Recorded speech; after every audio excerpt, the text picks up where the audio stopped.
Assalamualaikum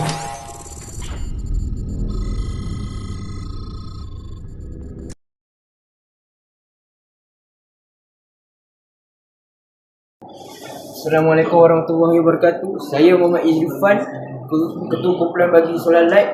Hari ini kami akan membentang projek kami. Saya Fadlishan. Saya ada di sini. Saya ni Muhammad Adam. Saya Muhammad Kairi.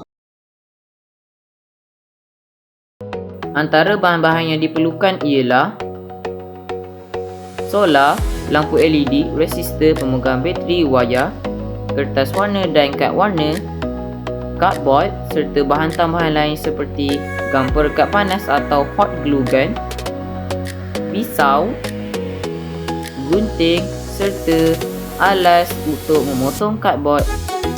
Langkah-langkahnya pula adalah: yang pertama, mengukur dan memotong cardboard, menggenggam cardboard dengan menggunakan gam perekat panas, merapikan cardboard selepas digam,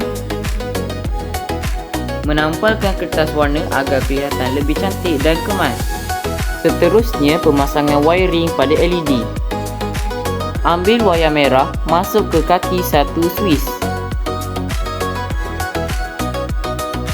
Step yang kedua, masukkan kaki resistor ke kaki Swiss dan pasang LED pada resistor dan wayar hitam.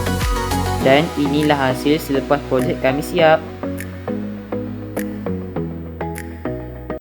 Kami melakukan projek ini kerana projek ini dapat menjimatkan elektrik dengan hanya menggunakan solar sahaja. Projek ini juga tidak perlu recharge. Kami juga menyediakan tempat letak pensel untuk memudahkan pelajar untuk mengambil ataupun menyimpan pensel. Kami berharap agar video projek kami ni dapat beri manfaat kepada para penonton. Weh, jom. Okey, sekian, terima kasih. Bye.